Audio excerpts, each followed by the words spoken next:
Bonjour, bienvenue pour la correction de cette feuille d'entraînement sur le calcul littéral, partie 1. Alors, nous avons dans l'exercice 1 la formule de l'aire du triangle qui est donnée, et nous avons un triangle qui est donné, il s'agit de remplacer dans la formule. Alors, volontairement, si vous regardez ici, il y a deux données qui sont demandées, la base et la hauteur, et dans l'exercice, je vous ai proposé 3 longueurs, justement parce qu'il y en a une qui ne va pas servir et il faut être attentif. Alors, cette longueur-là pourrait être la hauteur, mais d'ailleurs nous n'avons pas d'angle droit, et c'est d'ailleurs le piège, elle ne va pas servir. Il faut imaginer qu'on a tourné le triangle, voici la base de 7 cm qui est associée à cette hauteur, parce qu'une base va toujours, en termes de vocabulaire, avec une hauteur associée.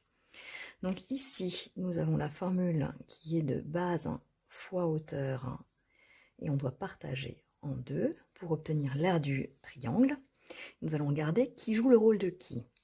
Le rôle de la base est joué par 7 cm. Donc nous allons échanger. D'ailleurs, dans un premier temps, vous pourriez même effacer sur votre calcul. Je vais le faire pour vous aider. Donc ça, c'est une partie effaçable pour comprendre. Et là, je vais vous laisser la trace qu'on peut laisser dans notre cahier. Donc la base va être de 7 cm. Et la hauteur va être de 3,6 cm. C'est vraiment ce qu'on doit imaginer dans notre tête. On efface les lettres qui désignent des grandeurs pour les échanger par la valeur, comme si 7 jouait le rôle de la base et 3,6 jouait le rôle de la hauteur. Alors ça, c'est notre partie effaçable. Du coup, nous avons 7. Alors on peut, quand on est habitué, enlever les unités. Voilà. Ici, nous allons calculer. Alors, soit nous calculons 7 multiplié par 3,6, soit nous tapons directement tout à la calculatrice. C'est ce que moi j'ai fait. Et en tapant à la calculatrice, nous trouvons comme valeur 12,6 cm carrés, puisque nous avions des centimètres multipliés par des centimètres.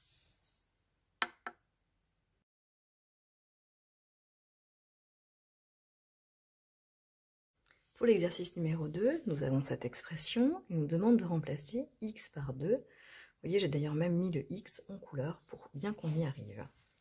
Alors, je vous propose encore une fois de le faire en effaçable et aussi de garder une trace comme si nous avions pris des photos. Alors finalement, la première photo, c'est l'énoncé x1 plus 5, le tout multiplié par 3. Donc là, ça va être mon brouillon de travail. J'échange le x contre 2.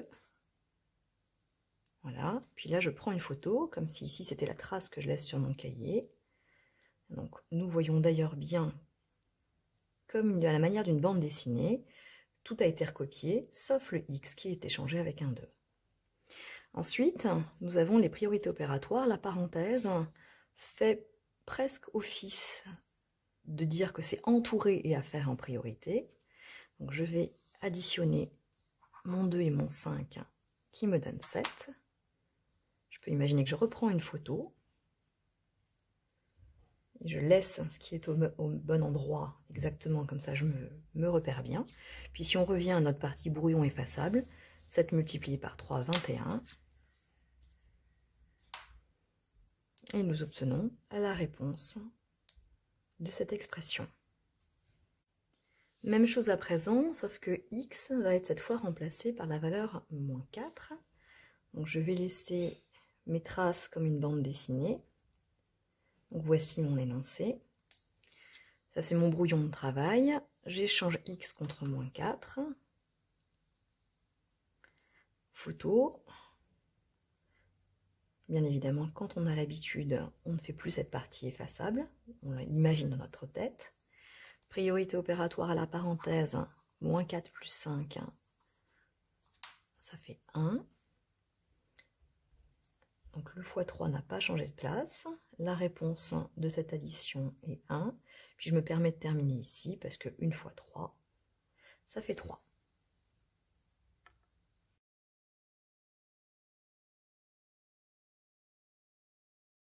Exercice 3, nous avons 4x, il faut remplacer x par 3. Alors cette fois-ci, si on raisonne en effaçant, regardez ce qui se passe.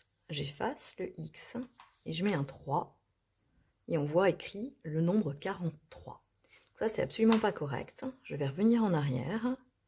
Je remets et 4x signifie 4 multiplié par x. Donc je fais apparaître le multiplié pour ne pas être gêné. Maintenant, j'efface, je remplace par 3. Et là encore, si nous avions fait une petite bande dessinée, nous mettons 4x. Nous échangeons maintenant contre 4 multiplié par 3. Et puis la réponse est 12.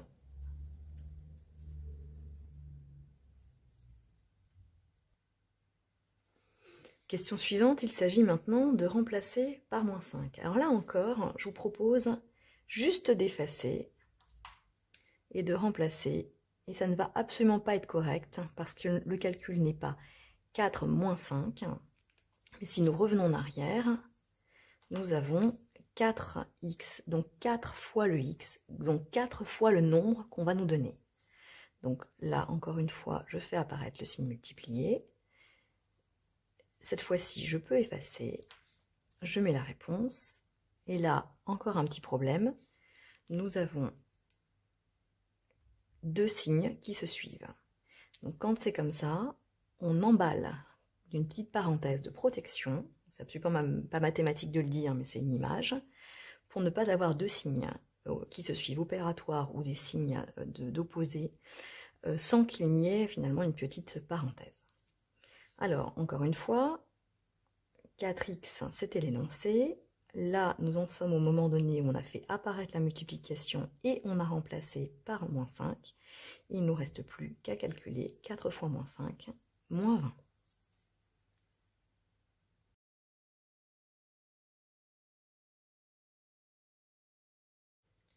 Dans cet exercice 4, nous avons une expression et cette fois-ci, le x apparaît 2 fois. Justement, je vous tends un piège. Dans l'énoncé, je vous ai mis x doit être égal à 5, puis x doit être égal à 4, et beaucoup d'élèves pensent que le premier, c'est le premier, donc le premier sera 5, et le deuxième sera 4. Absolument pas, c'est un piège, la même lettre représente le même nombre. Donc en fait, on oublie, parce que ça fait l'objet de la deuxième question, et en fait, ce sont deux questions séparées. Nous avons x qui, pour l'instant, doit être échangé par le nombre 5. Alors encore une fois, je vous propose de travailler en brouillon ici en effaçable et de mettre ici des photos de ce que nous faisons. Voilà, donc énoncé avec le x. Nous échangeons le x par 5. Alors là, il n'y a rien. Quand il n'y a rien en mathématiques, c'est un signe multiplié qu'on peut éventuellement faire apparaître. Donc là, le x est échangé par 5. Je fais apparaître le signe multiplié. Nous avons 5 plus 3. Donc je fais apparaître le signe multiplié ici. Les priorités opératoires nous demandent les parenthèses en premier. Donc là, 5 plus 3, ça fait 8. Donc si je continue, j'écris 8. Et puis je me permets de terminer ici, où E est égal à 40. Dans l'exercice de la question suivante, donc nous avions vu que c'était une question qui se découpait en deux temps. Donc cette fois-ci, nous échangeons x contre 4. Je vais être un petit peu plus rapide parce qu'à présent, je pense que vous avez compris. Donc j'ai remplacé ici. Nous faisons apparaître le signe multiplié comme avant. C'est la parenthèse qui est prioritaire, les calculs en parenthèse qui sont prioritaires. Et là, nous avons 7 et nous terminons avec 28.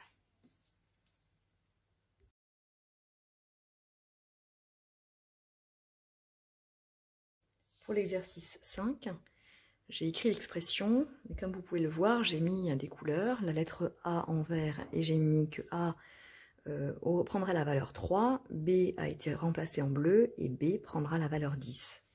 Donc, comme nous venions de faire avant, je recopie l'expression comme vous la mettez très certainement dans votre cahier. Donc là, c'est l'expression d'origine. Nous, maintenant, nous allons effacer et échanger. B est remplacé par la valeur 10 et A est remplacé par la valeur 3.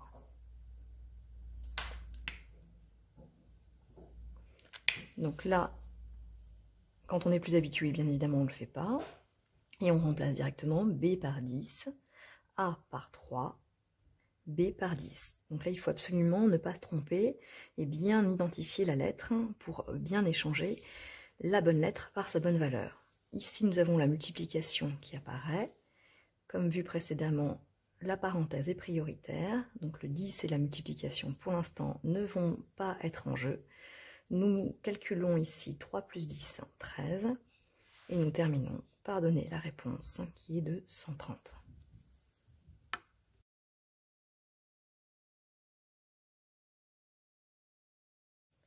Exercice 6, nous avons un programme de calcul. On nous demande de choisir un nombre, d'ajouter 3 et de multiplier le résultat par 5. Alors, pour m'aider, je vais justement choisir un nombre. Je prépare ma case, ça va être le nombre. On me demande d'ajouter 3, ce qui signifie plus 3. Là, je vais trouver une réponse. Et la deuxième instruction, c'est de multiplier la réponse obtenue par 5. Et le programme de calcul sera terminé. Donc voilà le schéma qu'on peut se faire pour une aide. On nous demande d'appliquer le programme de calcul au nombre 4.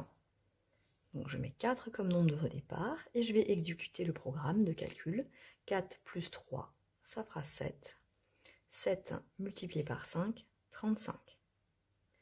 Donc ça, je peux le noter de la manière suivante. 4 plus 3 me donnera 7, multiplié par 5 me donne 35. Tout de suite, j'en profite pour indiquer quelque chose qui n'est pas correct. Donc ce qui va être écrit maintenant n'est pas correct. Alors pour l'instant, ça l'est. Et les élèves continuent en marquant x5. Et à ce moment-là, ça devient faux. Parce que 7 x 5, 35. Donc ce signe égal ne conviendrait pas. Donc si on veut procéder de cette manière, les flèches sont meilleures.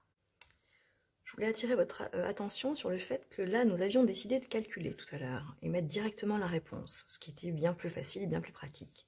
Mais je vais vous montrer comment on écrit une expression sans calculer. 4 plus 3, eh bien je ne marque pas que c'est 7, aussi étrange que ça puisse paraître, mais vous allez comprendre pourquoi je le fais après. Et je marque le calcul pour obtenir ce 7. Et ici, on me dit de prendre le résultat, donc 4 plus 3, et prendre ce résultat, donc il est copié exactement pareil, et je dois multiplier par 5. Alors, pour le nombre 4, c'est un peu étrange puisqu'on aurait préféré calculer, c'est d'ailleurs ce que nous avons fait, mais ça devient très pratique quand on nous demande d'écrire une expression en fonction du nombre de départ pour n'importe quel nombre. Alors justement, pour n'importe quel nombre, je vais, au lieu de prendre 4, je vais prendre une lettre. Je vais prendre par exemple la lettre X. À ce moment-là, ça devient X plus 3. Et puis, nous allons avoir la réponse de la première étape qui est recopiée. Vous voyez, c'est complètement recopié. Et nous continuons ce que nous demande comme instruction, de multiplier par 5. Donc cette expression-là, X plus 3 multiplié par 5, nous donne le programme de calcul en fonction du nombre de départ choisi, qui serait X. Donc nombre choisi X, le nombre choisi, il conviendrait de le préciser.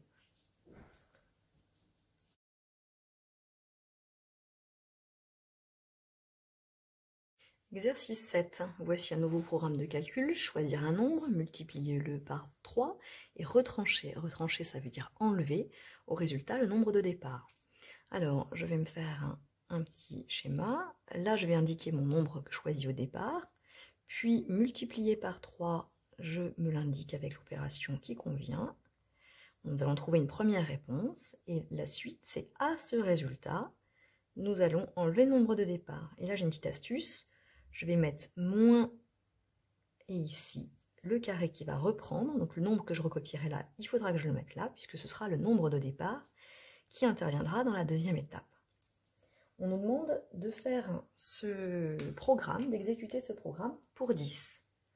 Donc 10 multiplié par 3, 30, moins 10, puisque le nombre doit être recopié ici, et on obtient 20. Ce que je peux garder comme trace de cette manière-là. D'ailleurs, ça marcherait tout à fait en disposition en colonne. Je vais vous la laisser en trace en ligne. Et puis donc là, moins le 10, 10 qui est bien le nombre de départ pour trouver le 20. On nous demande de trouver, mais cette fois-ci avec en fonction d'un nombre de départ, donc en fonction, nous on va prendre de x. Alors, j'efface tout et je prends comme nombre de départ x. Donc le x, c'est aussi le nombre qu'il faudra retrancher à la deuxième étape. Maintenant, nous avons donc x multiplié par 3. Donc ça s'écrit x multiplié par 3, mais ça peut aussi s'écrire 3 multiplié par x, donc 3x. Si on a besoin du signe, on peut toujours enlever. Et 3x, nous enlevons encore un x, il ne nous reste plus que 2x. Donc 2x, c'est bien l'expression qui donne le résultat du programme en fonction d'un nombre de départ qui serait appelé x. J'ai donné cet exemple pour vous montrer cette fois-ci cette spécificité. Quand on vous parle de réutiliser le nombre de départ, c'est une manière de faire qui peut convenir, de préparer le nombre de départ comme je l'ai fait ici, symbolisé par un carré.